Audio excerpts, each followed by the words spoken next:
Okay. All right. Well, thank you for meeting me. So I just want to start off with the basic demographics for the interview. So I just want to know, your race, your ethnicity, sex, gender, gender orientation. Okay, so you said race. Hold on. I'm Vietnamese, male, obviously. What else was it? Your gender identity. Male? I mean, Yeah, so you would be a cisgendered male. But your age. gender identity? Yeah, it's just questions for the interview. That's the they and them. And Yeah. Yeah. Okay. Okay, and then your age. Age, I am 37. 37. Okay, all right. And then what is your education level? I have a GED. Okay, all right. What? Did you want to add anything to that GED? Oh, no, I was just going to say good enough diploma. But GED is what I have. All right, and then did you get that prior to leaving prison or after? I got that before prison. So I got locked up in 2015 and got out 2023. Okay. And then I just want to know, what is your current occupation? My current occupation is a delivery driver for a company. So basically, I make deliveries to certain companies and schools and this and that. Okay, gotcha. And then my main question, what were you incarcerated for and when? Okay, so in 2015, I got incarcerated for aggravated robbery with a deadly weapon. Yeah, that's what I was incarcerated for. Okay, do you want to talk and expand a little bit more on that story? What were the events that were leading up to? Okay, so I feel like what led up to that started a long time ago. Mm-hmm. It just got worse and worse. It progressed each year. I would say that I think eventually when I had lost custody of my children, Mm-hmm. I kind of just broke down and was like, if y'all aren't going to give me my children back, even doing the right things, I kind of gave up and I felt like I let them down. Mm-hmm. But I was also in the streets and selling and doing drugs, so it clogged up my mind. And I could actually go to that night. That night was, so I had got a call from somebody that wanted things for my children, basically. And I didn't have it. Mm. But my pride got in the way and I was going to get it. It was my kids. So at that time, it didn't matter which way I went or what I did, is as long as I got them what they wanted. So my process was, let's go get it. So we ended up making some calls and getting some guns, doing some drugs. And the span led maybe for that charge, it was a span of maybe 2 weeks or more. And it just kept coming. And through that process, I fucked up because I didn't even think about my kids, because at first it was for my kids. Mm-hmm. And then when everything came in the way, it was, let's get more, let's get more, let's get more. Until I got caught. So you feel like this experience that led up to the aggravated robbery was more so of kind of like an extortion, like an outside pressure from alternate people? I would say that back then I would say that. Mm-hmm. Now I would say that it was really just getting lost within myself. Mm-hmm. I wouldn't be able to blame nobody else but me, because there was other ways to get it. It might have took longer and they might not have got what they wanted at that time. But like I say, my pride was in the way and I chose to do those things. Okay. All right. And then you said, selling drugs and I guess like it's sort of involvement with other like criminal people. Would you say that this started before you had your children, like maybe when you were in your young 20s, like maybe coming out of high school? Yeah, I would say I started mingling with dope and drugs at 13ish, being out, with the people in the streets, and I wanted what they had. Mhm. I didn't realize what they were. I realized eventually, but like it was like, oh, you do this, you get that, and you come up, and that's how I seen it. And it works. It didn't work for the long run, but it worked for, oh, I can go buy this. I can go get some McDonald's if I wanted it. I can go get the new J's that came out. Mhm. And yeah, I got swallowed up by the streets. And then you said that you were locked up in 2015. How long? You said you got out 2023? 23. Okay. And then what type of facility were you locked up I started off in a transfer facility at Bradshaw. Mhm. Once I went there, I went to my next facility I got G4 at Bradshaw. So they sent me to another unit Mhm. to do my medium custody, not whatever whatever. Mhm. But they sent me over there to do my G4 time. And then when I got out of there, parole was coming up. And prison didn't change me at first Mhm. because in prison, it was the same thing in the streets. You get what you want, whatever you want, and it's just there. So if you run the streets, you can run prison. Right. So I didn't get that change until I almost lost my mom. Mhm. So that's really what changed me. And I actually, when that had happened, I went to actually that happened after. So like I was saying about the prison didn't change me. I went to a Christian unit, not being a Christian, because it was like, oh, I can fake the funk and go home because they think I'm praising God and I'm praising Jesus. I can get up out of here. So I did that and they set me off for parole. I still didn't make parole. Mhm. And then after that happened, my mom almost passed away. And I can say that that's when I broke down actually. Because I talk to Jesus, I talk to God, but I just talk to him. People can just talk to him and without the right feeling. Mhm. So when that happened, I did that and I got more in touch with God and I slowly started to change. Mhm. And then they gave me parole, came home in 2023. Okay, so something that you were initially planning on using as a means to get out on parole actually was the one thing that truly saved your life. It was. I didn't intentionally, do that. You know what I'm saying? I intentionally did it in the wrong way, but God still found me. Mhm. So, it's crazy. All right. And then my next question for you is, do you think that the punishment that you received was just? You mean? Do you think that it was fair? Do you think that the time that you served adequately fit your sentencing? Um, Now, yes, yes. Because like I say, I didn't change. I was trying to fake it. Mm-hmm. So I wanted to get out. They set me off. I was fucked up about it. And I was like, man, I'm sitting here doing all this time. Like, it's over with. The person that I robbed, he don't even remember me no more. He don't even care. So it's like, why am I still here? And I'm doing right.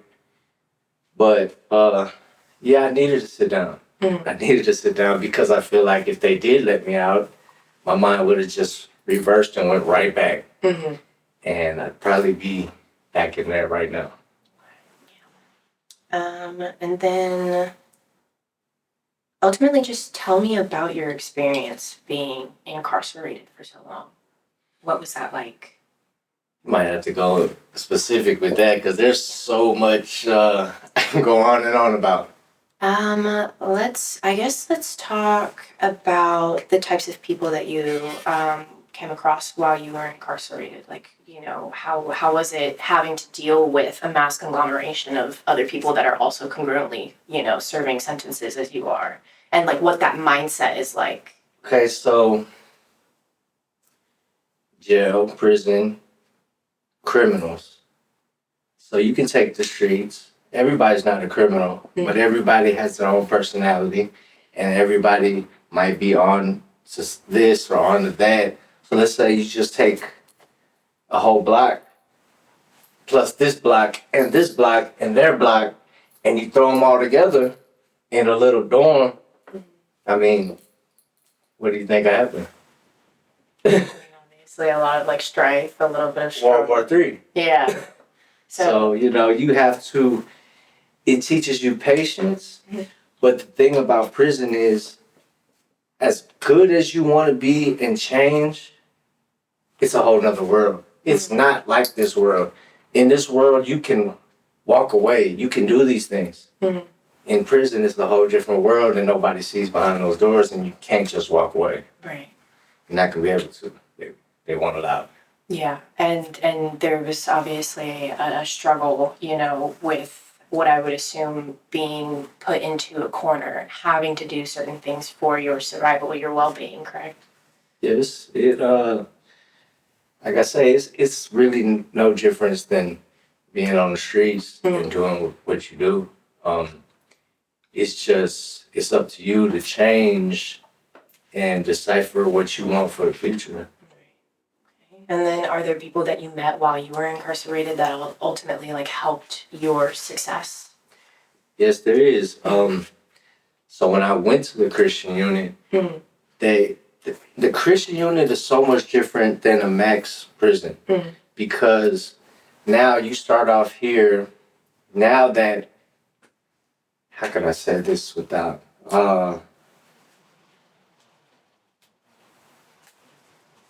you can be a bitch without being a bitch, basically. And you're allowed to do that because the next man isn't going to judge you off of that.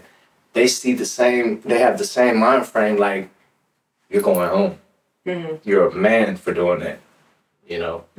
So I would shout out to Caravans because it's a game changer over there. And then are there people that, like I said, that helped you towards your success? Are they still incarcerated as well, or are they out and you know?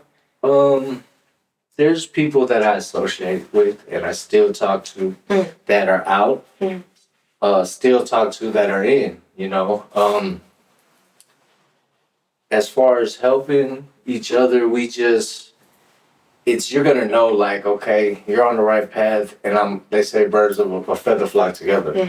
So you're gonna stick to each other and help each other. Like, if somebody's slipping or tripping, you're gonna let them know. But it's not to say that there's people in there that don't like that, you know? So they'll do anything to hold you back. But I have some good, real close friends that I've met through prison. And I can actually say I have more friends through prison now than I do from the world. We'll move on to the next question. So, it's asking, what was the most difficult part of your experience while incarcerated? It would be the same thing from the world, being separated from my children and my family. Besides that, I can honestly say it was a piece of cake. Just being away and you can't go back, you can't see them when you want.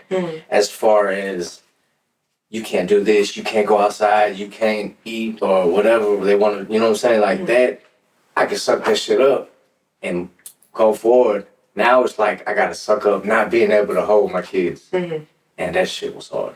And you had visitation too, right? While you were in. Were you able to see them face to face, or did you have to see them through glass? Like, how was that? Through glass. So like I was saying, I lost custody of them. So through that, I wasn't able to see them at all.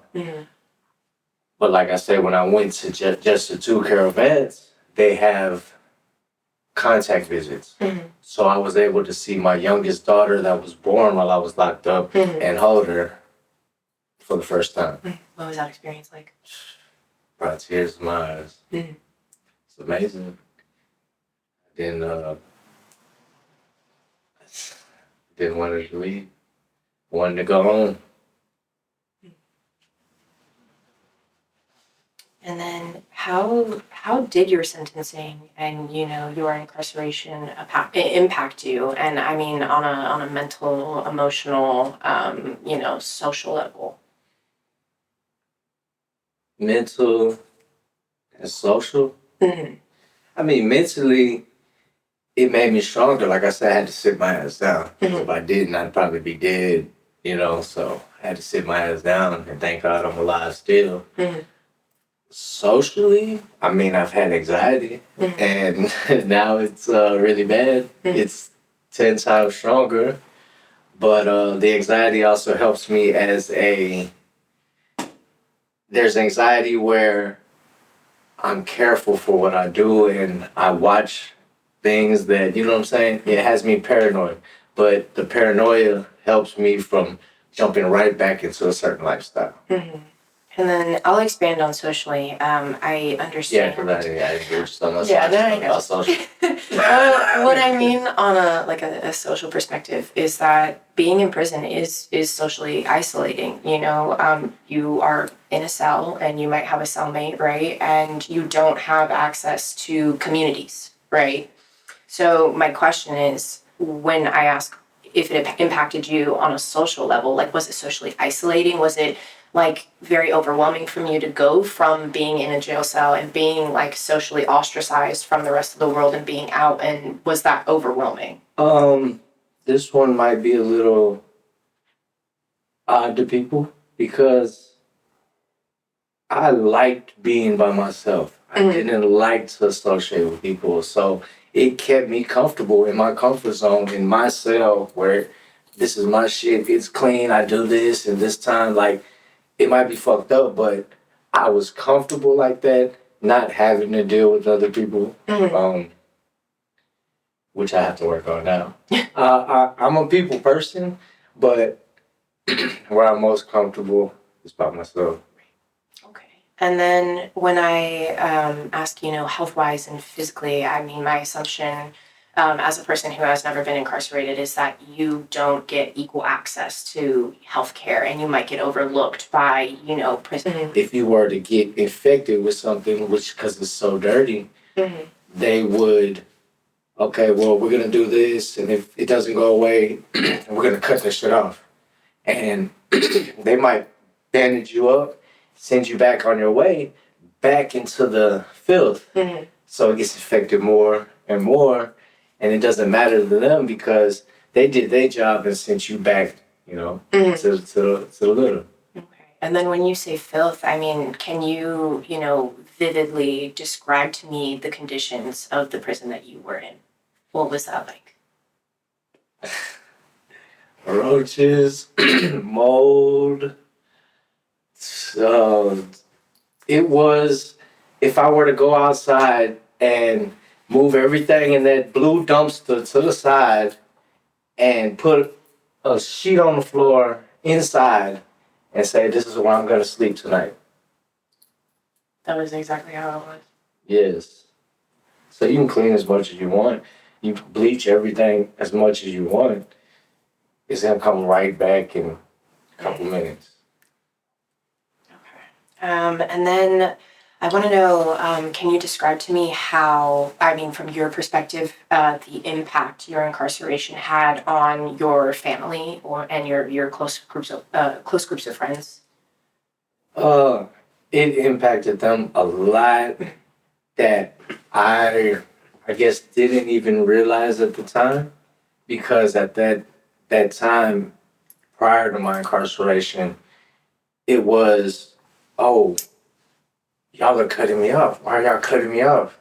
So y'all didn't give a fuck. That's my mind was like, y'all didn't give a fuck. Y'all didn't give a fuck. But they didn't want to see me fall or help contribute to my fall. So I know it impacted them a lot more than it impacted me because they cared for me at that time and they still do. I didn't care for them at the time. I was looking out for me. I was going to do what I wanted to do and what I had to do, what I thought I had to do. And they were just, okay, that's the family. And then how do you think that your incarceration impacted your neighborhood or your local community? That's an odd question, but I don't think it didn't do shit. Mhm. I mean, I don't think it did. I'm not sure what type of way you're coming with this question, though. Well, so from my assumption of the question, I'm assuming that the whole premise around it is if you were someone who was very active in your neighborhood or you were active in your local community prior to your lockup and what that means when you were taken away, if there was like a neighborhood struggle or like a community struggle. It was more like, shit, another nigga fucked up. Like, Mhm. that's it. So I come back. As far as the impact, people that I knew are either inside dead or doing worse. I mean, there's few that are doing better, but it my going to prison didn't have them do better because they was already on their shit, like so. But Can you talk to me about what that mental state was like, coming back to your neighborhood and your communities, like post incarceration? Like, was there any shock or, to me, yeah. Did you feel any shock? shit, I felt good. Yeah. I felt good. I came back home. It didn't matter what the next man would say now because I learned that being locked up, like I'm changed and I'm happy about it. Like, you know what I'm saying? So it was a good feeling. Like, let me do what I can do and maybe show the next man that, oh, he done did all this bullshit and fucked up, but look at him now. So I felt good. And are you active, like, in your community now, like, post-incarceration? Active. I mean, are you, like, I guess, like, positively influencing, like, your communities now? Are you active with the people, like, around you? I mean, I'm always positive around people. I'm more active with the prison because I go back to the prisons. I give them speeches and let them know what it's like out here, stuff like that. I'm not just active in the community. I mean, I do what I can. Like, I have positive messages and stuff like that, but it's still a struggle out here because I have to get back on my feet and it's a process and it takes a while, but if you trust it, you can continue to keep going up. And being active with the individuals that are still like incarcerated, do you consider yourself like a positive mentor, like a positive influence? Are you mentoring other inmates that are looking to get out? Yeah, there's certain people. I can't say that I talk to everybody, but yeah, it's always a forward push and motivation that I give them for when they come home, or even if they don't know they're coming home yet, to keep pushing in there because it's coming. And then what advice would you give to others who are currently facing a similar situation? Guess that's the easy one, man. Just don't follow the crowd. Don't be swallowed up by all this shit that y'all think is cool. Like, basically leave all the street shit, the hood shit. This shit ain't cool. Like, don't sway back to that because that's what led you here in the first place. So, I mean, if you can step outside that box, you can see that the world is so much more. And then if you could change one thing about the criminal justice system in the United States, what would you change and why? Just one? I mean, multiple. Give me multiple if you want. I mean, food. I can't say all the guards, but I would say that, they don't treat you like a human. They don't even treat you like an inmate because an inmate should be treated a certain way as well. So they treat you like an animal. Like, it's bad. I wasn't Tommy. I was 02112185. That was me. So when I heard those numbers, I gotta jump. Right. If I didn't jump, well, guess what? You gotta wait another year for parole. So Uh, with the dirtiness, even the nurses, uh, everything. I can't say what was good. The only thing good was they had a library.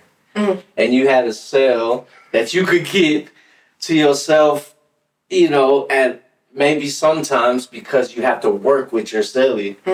So it's either, all right, I got these couple hours, you get these couple hours. Right. So if you could find time through that, you can find positivity in anything. It's harder to get to. Okay, and what about access to, mental health services and, healthcare, maybe even accessing or outsourcing education? Mental health services, if you say anything like that, you depressed, here's some Zoloft. Zoloft ain't working, let's lock your ass up by yourself, no clothes. So it complete total isolation? Basically, because they gonna think you crazy. And it's not that you're crazy, is you're going through something and you might need somebody to talk to, but you don't have that there. You have inmates to talk to, which is now, you gonna listen to these inmates? I mean, if you want to, but yeah, you don't have anything but yourself. That's it. You came in there by yourself and that's what you have. And then is there anything else in particular that you'd like to share with me? I couldn't say nothing specific. But I'm open to answer anything you have. I just have two individual questions. So, it's common knowledge that the U.S. penal system doesn't prepare inmates for reintegration post-incarceration. What was your experience like immediately upon getting out and finding your place in the world? I could say that's where I can see that my family had my back because immediately getting out, there's other people that get out and have nothing and they go to a halfway house and they expect you to pay for the halfway house and have a job, but sometimes they won't even help you to get a job. So how can you pay and stay here? And if they kick you out, you're right back on the streets. So with me getting out, my family was there. I had a place to stay. They got me a job, and it was up to me to keep the job and stay on the straight and narrow to eventually get my own place. So with that help, it did a lot. But without it, I would say that getting out, if you have nobody, it's not easy. Yeah, I can imagine. It's a pretty raw and visceral feeling to just be we tossed finna out. throw you out, Yeah. and you do what you have to do, but you got to pay this and this and this, and if you don't have it, you're going back in. Right. They don't make it easy for No, individuals to not try at to all. reintegrate at all. Not at all. They'll say that, oh, you can call this place. Then you call this place, and they're like, nah, we don't do that. And then it's like, okay, what's the next place? Well, there's no next place because you're back on the streets already. And then are there any boundaries, that you have faced coming out of incarceration because of the record that you have? Access to getting jobs? Was it difficult to find an apartment because, they do background checks and so on and so forth? Yes, the apartments, they weren't having it. Unless you want to go back to, basically go back to the hood, they'll take you there. But then you're gonna be right in the midst of it, which they know that. So they know, like, okay, we'll send them to these apartments or these apartments. These apartments specifically take people that just got out on parole. So they know what they're doing to bring you back. So It's an intentional system. Exactly, it is. As far as jobs too,